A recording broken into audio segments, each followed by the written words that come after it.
Are you keeping up with the latest in workplace health and safety in Australia? Psychosocial safety is now more important than ever, with new regulations emphasising the duty of care to prevent psychological harm. Join us on the 29th of August for a rapid-fire webinar hosted by two Flourish DX experts as we tackle these pressing challenges and pave the way for future best practices in psychosocial safety. Gain insights on beyond engagement surveys by learning how to more accurately quantify psychosocial risks. Discover strategies for improving the governance of psychosocial safety. Understand how to provide ongoing monitoring of psychosocial hazards and the effectiveness of controls. And determine the prerequisites for empowering line managers to take ownership of psychosocial safety. This webinar is a must for any health and safety or HR professional dedicated to creating a safer, more productive work environment. Don't miss out on this vital opportunity. Register now to ensure your organisation takes the lead in psychosocial safety. Visit www.flourishdx.com to register. See you there. Now on to this episode. The public sector remains an environment where safety performance lags behind the private sector. However, there are voices working to ensure that workers in the public sector are not left behind when it comes to their safety and wellness. We'll talk public sector health, safety, and wellness up next on this episode of the Psych, Health and Safety USA podcast. From Flourish DX, this is the Psych, Health and Safety USA podcast. As workplace mental health has become a global priority, there's a greater focus on addressing psychosocial hazards. Each week, we look at psychological safety from an occupational health and safety perspective. Let's talk psychological health and safety. Week's Psych, Health and Safety USA podcast. I'm your host, Dr. I. David Daniels, and I want to thank you for tuning in. Each week, we seek to increase awareness of the importance of psychological health and safety by learning from the lived experience, research, and expertise of our guests, as well as advocating strategies to reduce harm and minimize vulnerability to psychosocial hazards in the American workplace. So in 2022, state and local government workers reported a combined injury rate of 4.9 injuries per 100 workers, or 81% higher than the private sector's rate of 2.7. The Occupational Safety and Health Act was written based on Congress's authority to regulate interstate commerce. So state and local governments are technically exempt because of the 10th Amendment to the Constitution that says basically states, cities don't have to do what the federal government tells them to do unless it relates to interstate commerce. But there are 27 states and territories that have passed state plans that do include public sector workers, but that leaves another 23 who are just totally left out. And that is a part of the issue, but even in states where state and local governments are included, there tend not to be the kind of expertise one would expect to see in a private sector organization. But thankfully, there are folks like my two guests who have private sector background, but have chosen to take their craft into local government and try to help people who are helping other people. And it's really great to have them. And we're going to get right into it, as a matter of fact. But I get into it with this question in this case because I have two of you. There's a question I'm going to ask one, and whoever I ask first, just get ready because it's coming back to the second person. So my first question is, who is Victor Lawe? Chrissy? Victor Lawe is the Supreme Safety Officer. Oh, is that it? So you're going to answer on his behalf? The Supreme Safety Officer. Oh, okay. So then who is Chrisie Tyson? Chrisie Tyson is the Supreme Wellness Coordinator for the city of Rocky Mount. She is the one person who has taken wellness to heights we didn't even dream of. Chrissy is the one who brought the passion and the wherewithal in the entrepreneurial sense to build from what was given to her to what it is today, an award-winning program in the city of Rocky Mount. Well, thank you for that. I think that is the first time I've had guests introduce each other, but that's going to work just fine. It's going to work just fine. The next question I want to ask both of you, though, and just want to get your take. And I ask this question to everyone, not looking for a textbook answer, but really looking for your answer, what it means to you. So, uh, Chrissy, let me start with you. What does psychological health and safety mean to you? When you hear those words, what do you think of? When I hear the words psychological health and safety, what I think about is an individual being able to show up at work and be safe and healthy right where they are, mentally, and to be able to live out who they are in a safe way without judgment. All right. Victor, same question to you. What does psychological health and safety mean to you? To build on Chrissy's answer, being in an environment where you can be heard, where you can contribute to the whole without retaliation, to be able to be focused on risk and the hazards that you face on a daily basis without having to worry about all the psychological stuff that's going on in your mind. Being able to focus on what's in front of you and kind of put all the psychological stuff in a box, but at some point deal with it, because if you don't deal with it, it's going to rise up and become a hazard in your workplace. Hmm. Hmm. Okay. Okay. So, you the two of you come at this conversation around psychological health and safety from slightly different perspectives. One as a health and safety professional, one as a wellness professional.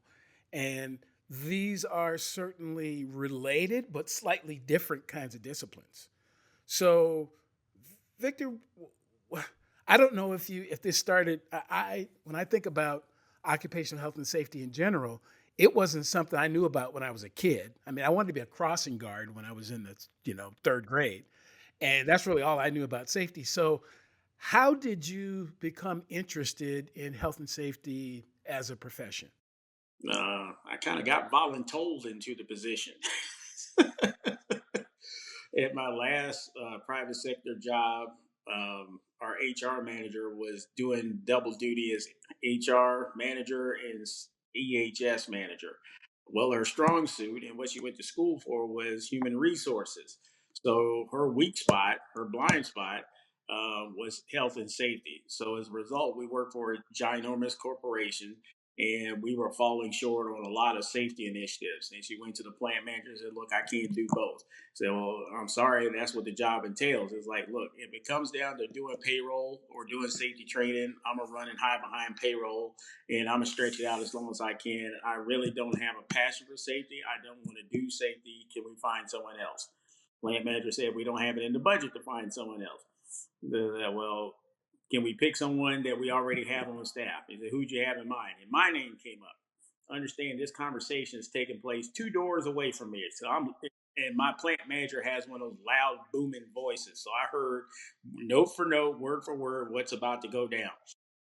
So once he said, okay, let's try him out, the next day he acts like he's surprising me. Hey, Vic, I need you to come see me in my office. Yeah, what's it about, boss? Well, I want you to be our interim EHS manager. Okay, define interim. Well, we're going to try you out for 30 days. If it works out, then the job is yours. Okay. So understand, I've already been versed in safety through other organizations. I was member of a safety committee. I was a first responder. I was a CPR instructor. So I'm no stranger to safety. So it was just a matter of I'm good on the safety part, but the E part of the EHS, I'm a little weak on. So I was like, yeah, I need to go online and check out some environmental classes so I can get smart on that. We notified our regional director. Regional director's like, I will be there next Monday, and I will spend an entire week with you to get you up to snuff as to what you need to work on to work off all these initiatives. He planned to spend 5 days. He was gone after 3. He's like, Vic, you got this. Oh, you know what to do. You know the resources. You got the login. You got the credentials. Just do what you need to do. If you need any help, please reach out and touch me. So Tuesday, HR manager comes in my office with a stack of binders about this tall. I was like, what are those? That's all the safety stuff that you're responsible for. Okay, what do you want me to do with it? Clean it up and do something with it. Okay. So I called the regional director. I just got a stack of binders. He's like, you can slide those to the left. Everything we do is online. We don't do paper here. Okay, fine, great. So in 31 days, everything that we were deficient on, behind on, non-compliant on, I got them all corrected. And fine. So I did that for 2 years. And then I saw that things were getting worse before they were getting better. Not from a safety standpoint, from a reduction in sales standpoint. So production, we were losing operators to the competition. From a sales standpoint, we weren't selling what we should have been selling. So as a result, our budgets are shrinking, shrinking, shrinking, shrinking. Um, and at the same time, there was a toxic work environment. I was like, it's just going to get worse before it gets better. I need to find an exit strategy. Lo and behold, I go to a North Carolina Department of Labor Safety Award banquet. I submitted my plant for a safety award, and I noticed that the city of Rocky Mount is there in force. I mean, in force, like Bloods and Crips in force, that kind of, fire department showed up 8 deep. Parks and Recreation showed up 22 deep. So and so showed up this deep. And I'm just like, how many doggone awards is the city of Rocky Mount going to get? So at our table was our plant. There was one seat that was not filled, and I was getting ready to sit in it. Our HR manager said, Victor, I don't want you to sit there. Why not? It's my table. Where else am I going to sit? Rocky Mount pretty much owns this whole banquet hall. I don't want you sitting next to her. Who's her? And there was this black lady sitting at the table, and I thought she was the wife of one of the operators we brought to the banquet. She goes, that's the HR director for the city of Rocky Mount. They just lost their safety officer, and I don't want to lose you. And I'm like, oh, okay. So I shake hands. Hi, how you doing? My name is, and your name is. We ate, we got the awards, and we bounced. Then my career kind of took a downturn. So I used to be the production manager there. Now I'm the safety guy. One of our supervisors left to go to the competition. Oh, by the way, I need someone to fill in as supervisor. Vic, you're it. I was like, I am not your Cordell Stewart.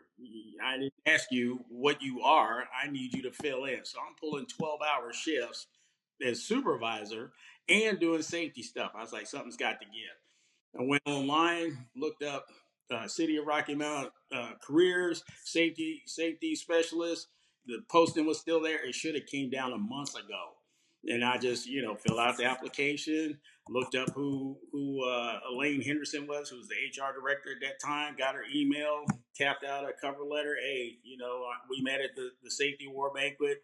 I saw the posting is still up. Should have came down a month ago, but I'm interested in the job. Here's my resume. Here's my references. I look forward to hearing from you soon. The next day, Elaine emails me back. The posting just came down. Stand by. We'll be in touch for an interview. Went for the interview. I'm sitting across from my future boss. Future boss is, correction. Elaine's on one side.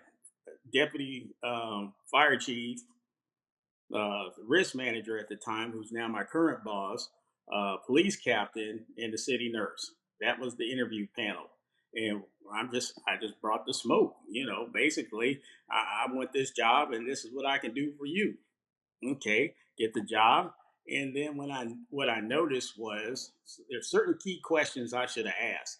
Like, number one, how many employees are there in the city of Rocky Mount? How many facilities am I responsible for? Because I was under the stupid impression that everybody worked out of City Hall and that's all I got to manage. And then when they tell me, oh, by the way, you got 12 departments, 44 divisions, I'm like, and it's just one of me? Yeah.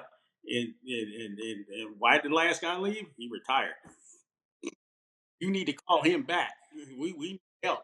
Because if I were in private sector, I'd have a platoon of folks helping me with this. But no, it's just you. So I'm like, okay. By the way, that's your office. Don't get comfortable with it because in 30 days you're leaving there. Where am I going? You going downtown? You're going to be co-located with the nurse. Why am I working with the nurse? Because both of y'all touch workers' compensation. Oh yeah, that. Okay. So I made a list on big butcher block paper, my 90-day plan of dumb things I was going to do in the first 90 days. Not so dumb now that I look back at it, but just all the things I heard, all the things I saw, all the things I wanted to fix as far as the city was concerned and the things they brought up in the interview. And just systematically, when the opportunity arose, knock that one out, knock this one out, knock that one out, work on this, get some help on that. And over the course of 6 months, I pretty much nailed that list down. And the intent was, since I'm covering so much ground by myself, to let people know I exist, what I look like, what I stand for, that I have an open door, open floor policy. If you can help me, by all means do. Yes, I have a wealth of safety experience, but it only goes so far. So all the gaps that I have, I'm relying on you, subject matter expert, you too, subject matter expert, you fire chief, you police officer, to fill in the gaps on what I don't know. And ever so helpful. And because I had that presence throughout the city doing safety inspections, my first year I did over 44 safety inspections. I touched every division in the city. And just to give me a baseline, okay, just how bad is it? And oh boy, was it bad. And then look at our policies and just go, holy, you mean to tell me you haven't touched this policy in 20 years? Well, what's wrong with it? Everything's wrong with it. A whole lot's changed in 20 years. We've invented all kinds of diseases since this bloodborne pathogens policy was first written. Why haven't you updated it? Well, because we don't know how. You don't know how. So I left private industry where continuous improvement is what we live, breathe, eat, and drink. And then I come to the city where it's a one and done. And I was like, no, you got to build continuous improvement into your process. If not, you will be stagnated. If you don't innovate, stagnated. So building those relationships with different supervisors, different employees, different directors, and occasionally city management, just to let them know this is what I'm about, this is what I'm passionate about, um, this is what I'll do for you. And I usually lead every conversation. What can I do to help? And then when I realized some of the differences between private sector and public sector. In private sector, I'm the safety guy. What I say goes, and that's it. You now to deal with me or deal with OSHA. Public sector is a whole different ball game. Absolutely, absolutely correct. Yeah.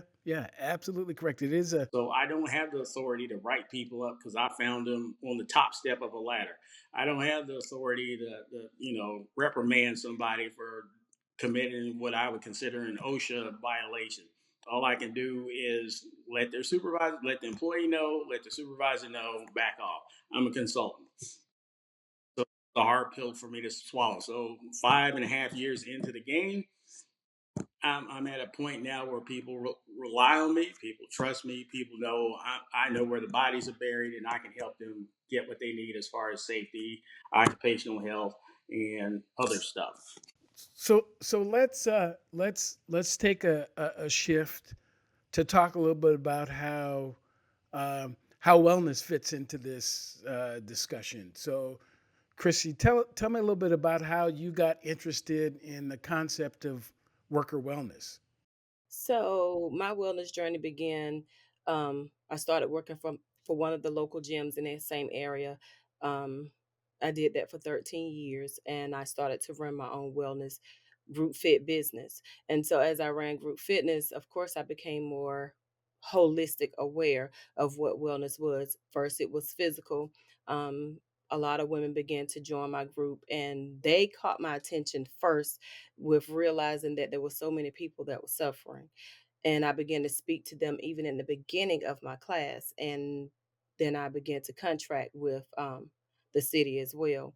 Once I began to contract, some of the same things I did for my private business, I began to do in my contract situations and share information. And I believe that got the attention of leadership, interviewed, and then end up on the in local government.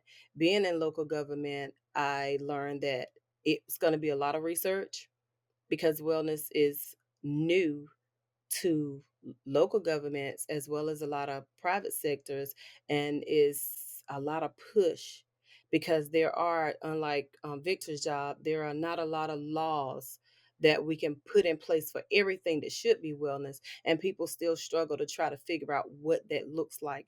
They know it is, but it's kind of hard for people to speak to or put their hands on. Just as we're getting ready to talk about the psychological part of it, is because of the mental aspect that it holds. I believe that's probably the big gray area that people don't know how to tackle because it's iffy. What's mentally an issue for me can be played on. But at the same time, it really can be a mental issue. So where's the fine line? Nobody knows where to put it. And so that makes it like the big elephant in the room because nobody knows how to address it. You can't pretend like it's not there because people are suffering. But then you have the other end where people are playing it. So where do you put it? Do you need more psych health and safety in your life?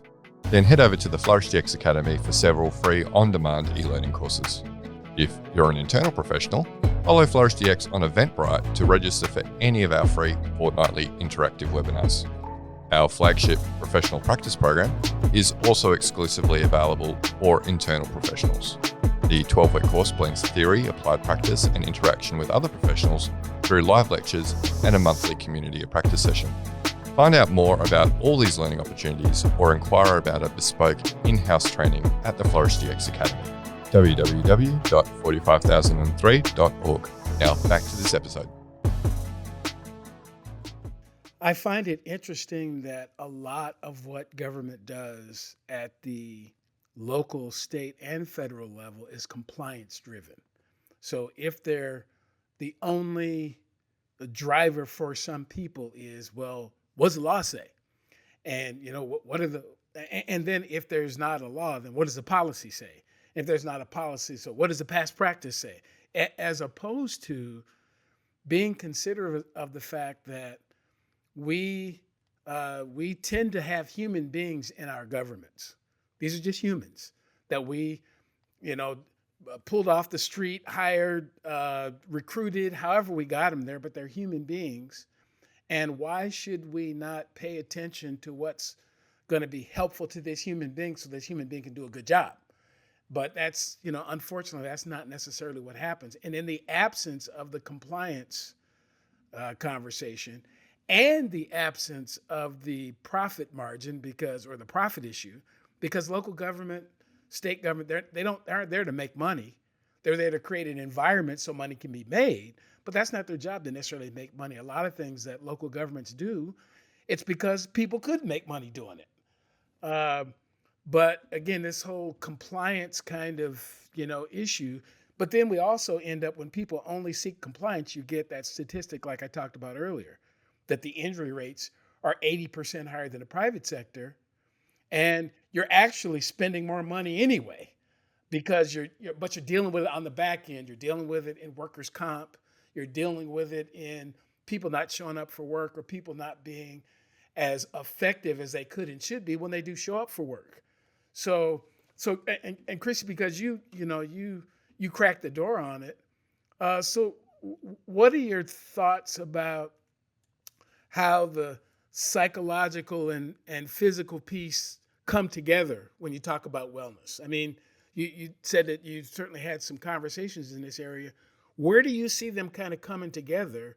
And, and why is it that people don't see them as something that's related?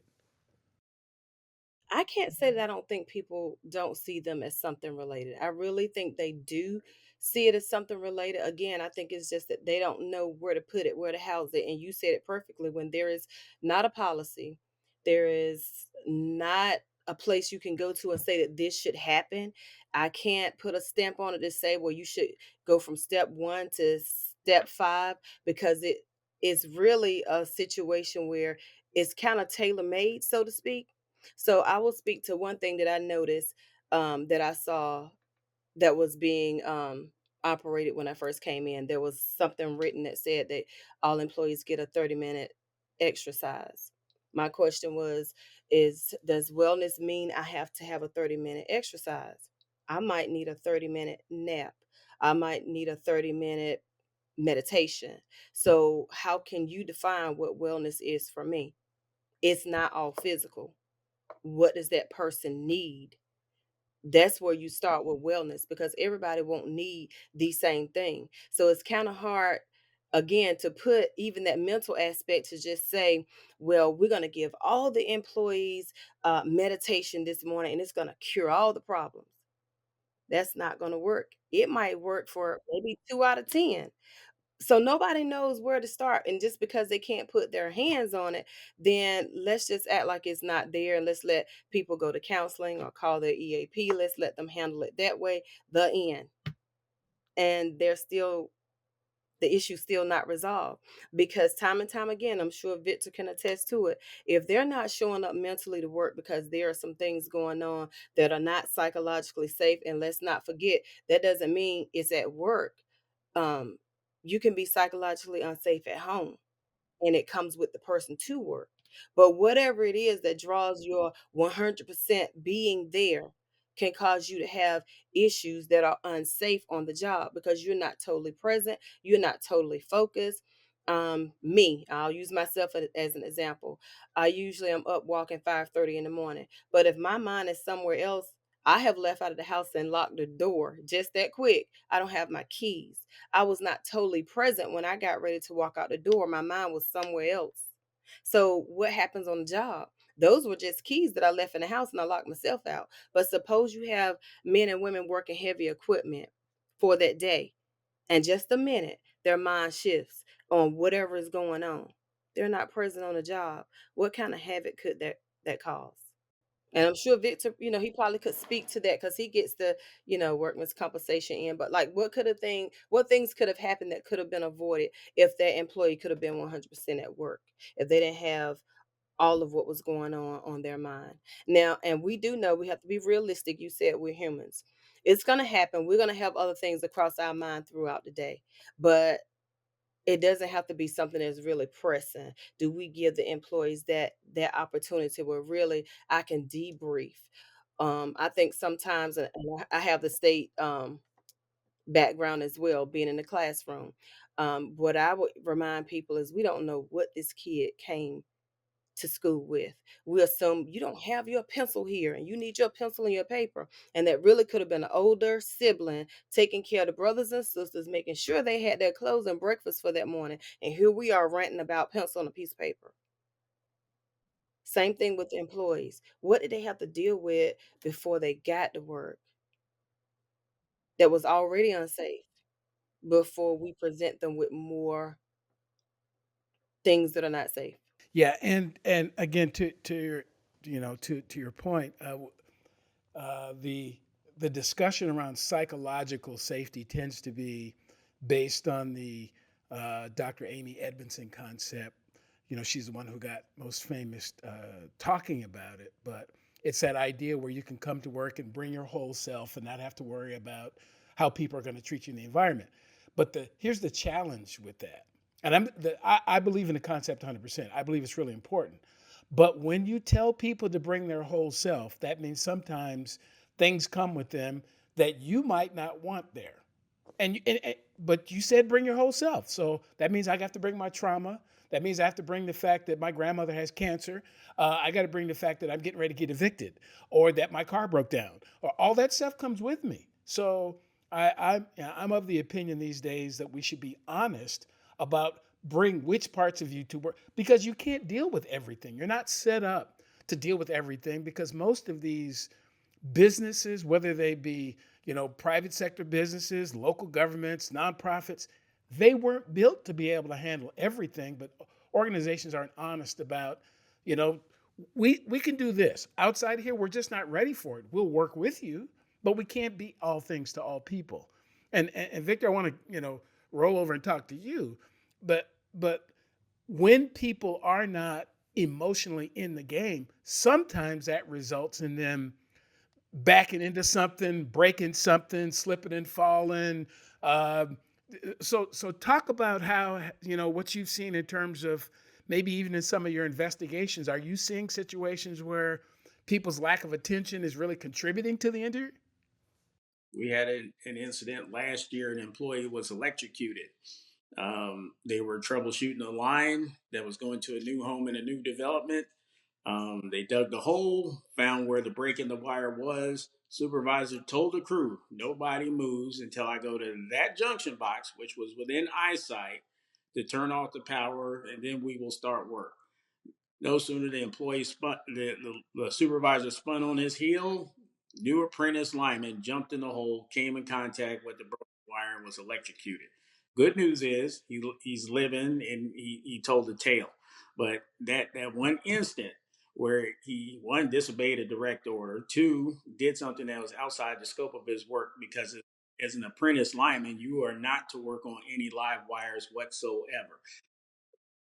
So he had a total lapse of judgment. He did what many new employees do. I'm going to show the boss that I'm capable. Here, hold my root beer, and I'm going to get it done.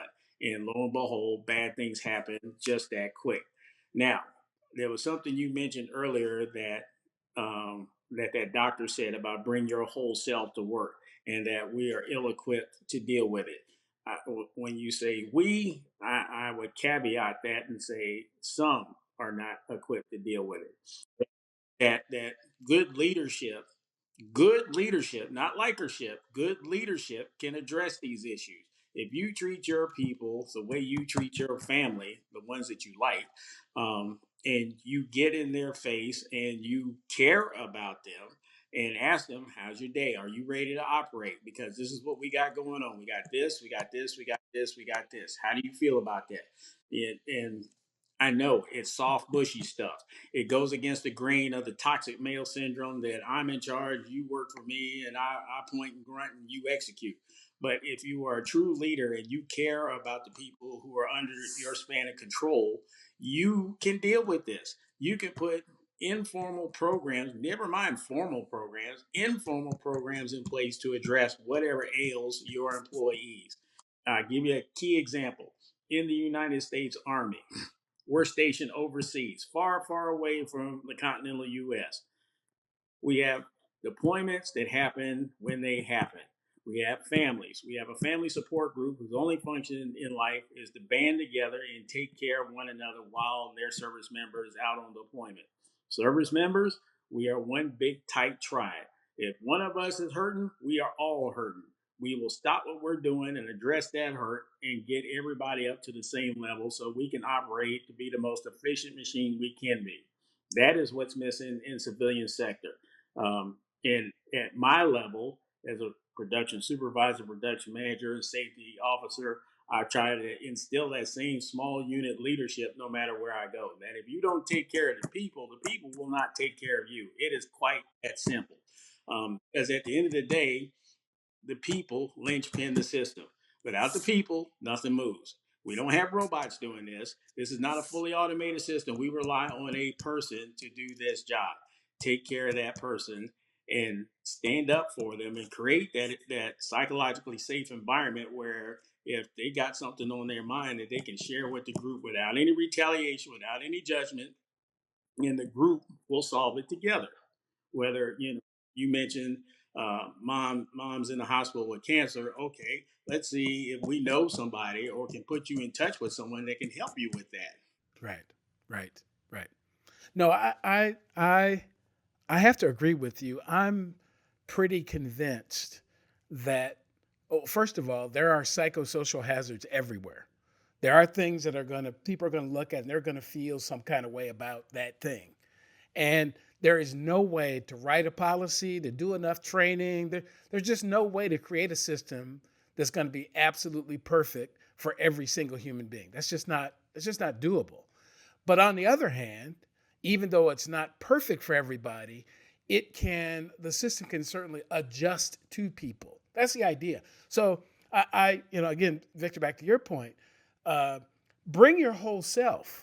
But that means that when they bring it, we're not going to always recognize it when we see it. We're going to have to rely on them to say, hey, this is what's going on with me. I know this might be different, and then they're going to tell us their story. And then we get to figure out how to adjust the environment to suit the person that we say we want to keep on the job. We get to change the system. So if that means, and Chrissy, back to your point, this person really needs a different assignment for the next 2 weeks.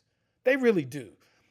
They've got all the skills, they got all the ability, but there's something going on in their personal life that they're not going to be able to function for the next couple. They'll be good after that. We're pretty sure that they're going to be good, but for this next period of time, they really are going to need the support and the investment, the opportunity for them to do something different will help them get emotionally better, will help them get psychologically better so you don't lose them altogether. And I would submit to you that there are a lot of people, and I'd be interested in your thoughts, but there are a lot of folks in local government who got traumatized on their job 5 years ago, 10 years ago, 15 years ago. Nobody really looked out for them. Nobody really cared for what was going on in their life. And they're still dealing with it now.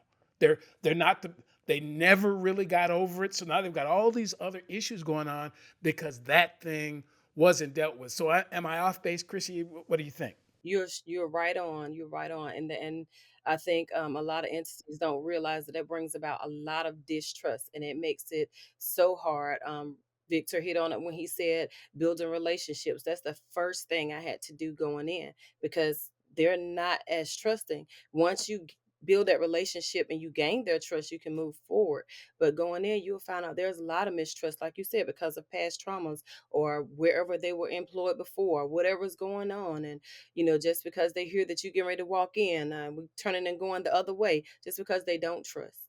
And again, there not only is there not trust, there actually are cases where people got injured years ago. Something happened, but because the culture was, you got to be at work, you got this job you need to do.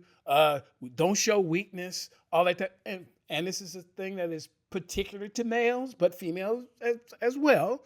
But they got hurt. They hurt their ankle, they hurt their whatever it is, and because they never really got it fixed, now it's 5, 10 years down the road. Now they have a limp, and now they've got a bad back, and now they've got all these other things because that one thing wasn't dealt with. Because at the time there wasn't a safety manager, there wasn't anybody to make sure they got the proper shoes and got that job, that work adjustment. So again, Victor, have you seen those kinds of scenarios in your tenure? I have. Used to be in public safety with the police department and fire department, but I can say as of recently, within the last year, both of those departments have stepped up as far as critical incident stress debriefing, um, taking a person out of the rotation for a few weeks just to let them decompress before they put them back in the rotation. The police department, what's helped them is they finally filled quite a few of their vacancies, so they're no longer working their officers, 24/7, 8. So they can have that downtime. They can go for that counseling that they need. In the fire department, it's baked into their standard operating guide that, you run X amount of minutes, or I don't know what time standard is on a structure fire, and then they take them out of rotation, new team goes in. That team that they took out doesn't go in until the EMT clears them. And the EMT is not saying, here, have some dirt, put that on it. Here, suck on this obstacle. And when you're done with that, put your gear back on because you're next. No.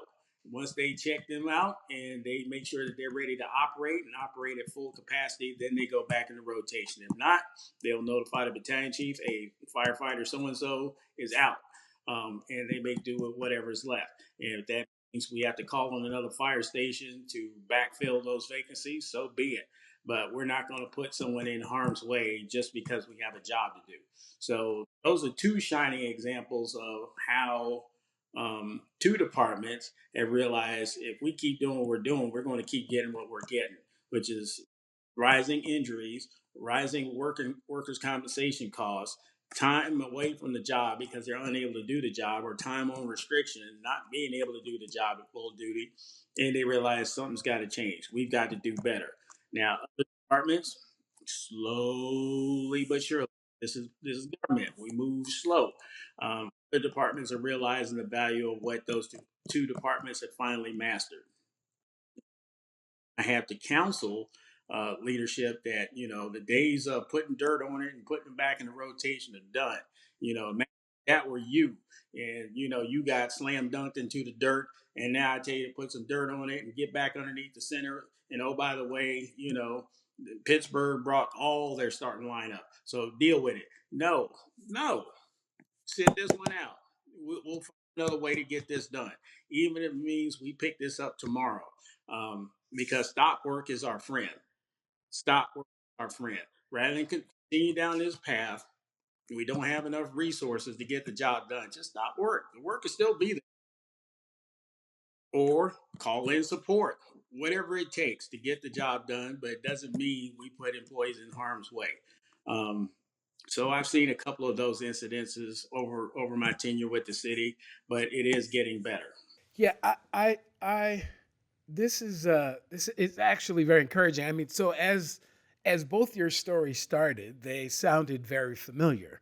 That you show up, and again, particularly in local government, and again, I want to be clear, and I think I'm speaking for both of you as well, that these are not criticisms of how local government just is what it is. Local government, I was told this once, and I spent 32 years in it.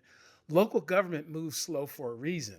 Part of the reason it moves slow is so no one interest can overwhelm everybody else with whatever their idea is. That's part of what a democracy is. That means people do get to have different opinions. They get to argue and debate and all that. So things do move slow. But on the other hand, I think local government has started to figure out that it really costs too much to replace workers over and over again. It costs too much to have people who are off on workers' comp, who are in the hospital, who are dealing with emotional issues because of something we could have controlled. And I tell people this all the time. You should care about what's going on with workers in your government. So I live in the Atlanta area, and I'll call out one of our great companies down here is a Coca-Cola. They got places all over the world. It's great, I don't. I have a son that works there, but I don't work there.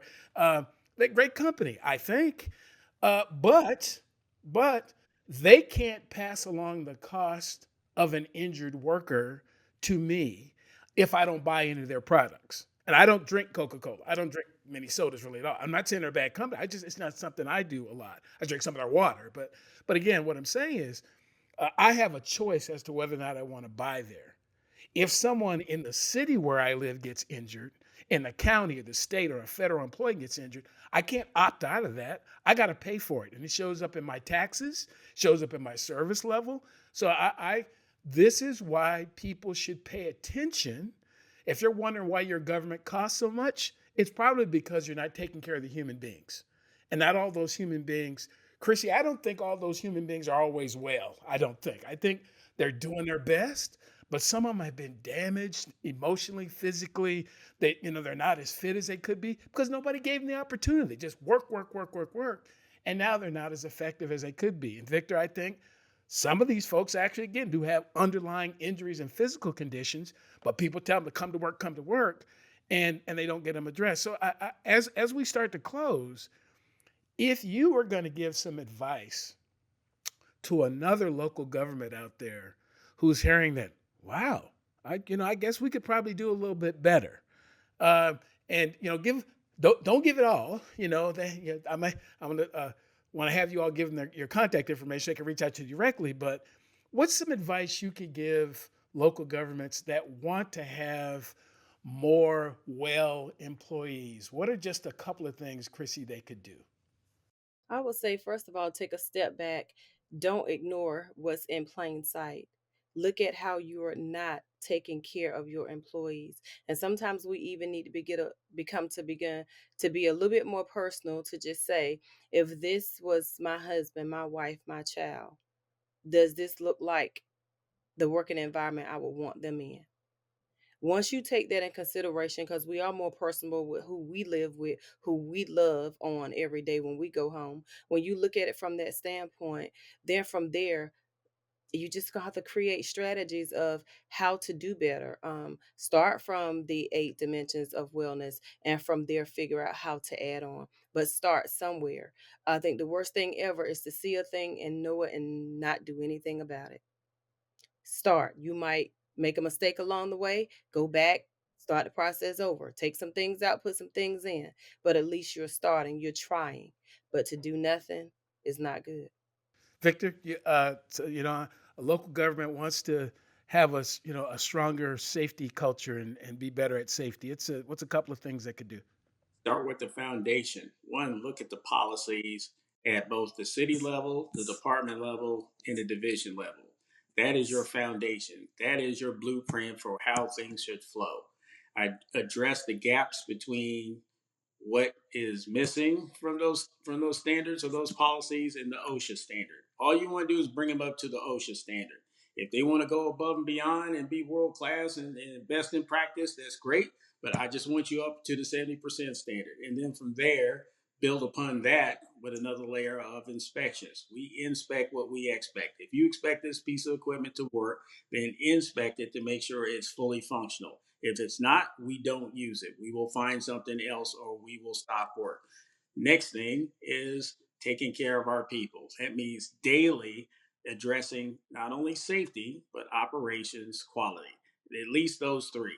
That, we lead the talk with safety. This is what we're about to do. These are the risks we're about to face. These are the hazards we may face. In the event, remember, everyone has the right to stop work. If it goes from safe to unsafe that quick, stop work. No need you plowing ahead trying to make it safe again when it's already shown you it's an unsafe environment. Um, Also, check in with your employees and empower employees. Create that psychologically safe environment where employees can speak up, because it shouldn't be always the leader leading these talks. Because if David has a burning desire to talk about something other than heat stress, he wants to talk about workplace violence today, even though it's not a thing, but still it's near and dear to his heart today, then let him speak on it. And then support that with other discussion points within the group. And then just let it go at that. Because once you empower someone to speak up, then that one small act leads to other things such as safety suggestions, such as near miss reports, such as, hey boss, I saw this, can we do this way? And if it meets safety, if it meets operations, it meets quality, let's give it a try. Because I gotta give a shout out to my next door neighbor here. Get a wellness program, because safety can't do it all by themselves. Because what Chrissy has shown us is the return on investment with wellness programs.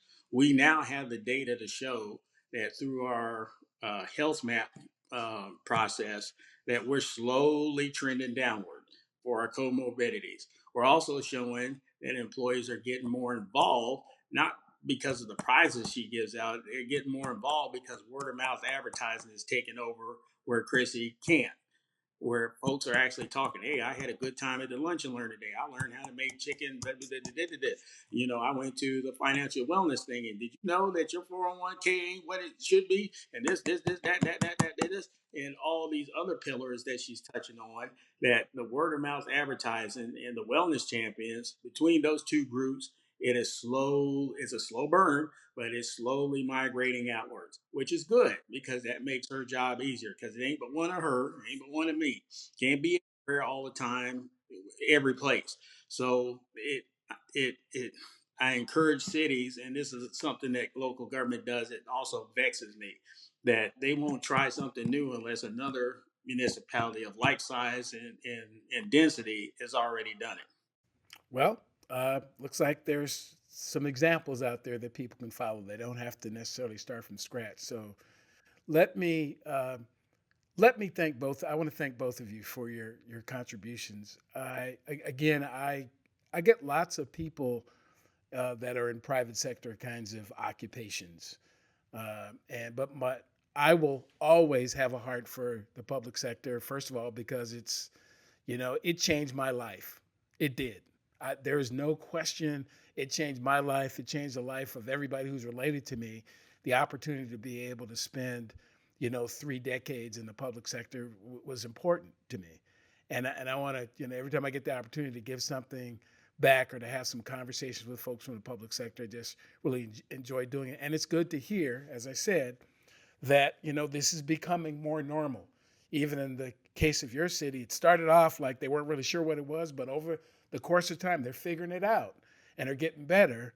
And the better they get, the better the workers will be, and the better service you can certainly provide to your community. So again, thanks very much. And if you're watching or listening to this podcast for the first time, welcome. I hope something that you've heard will get you to come back and listen or watch us again. Previous episodes of the podcast can be found at psychhealthandsafetyusa.com. You can watch, like, subscribe, and share the podcast on the Flourish DX YouTube page. Please do join the Psych Health and Safety USA movement by connecting and becoming a subscriber on LinkedIn. Until next time, stay tuned and look out for the next episode of the Psych Health and Safety USA podcast. Thanks very much.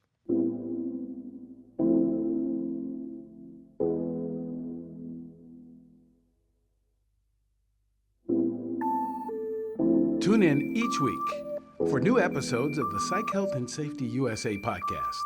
If you have a story or know of one that needs to be told, reach out to us on LinkedIn or send an email to david@id2-solutions.com or go to the Flourish DX website at flourishdx.com. We'll see you next time.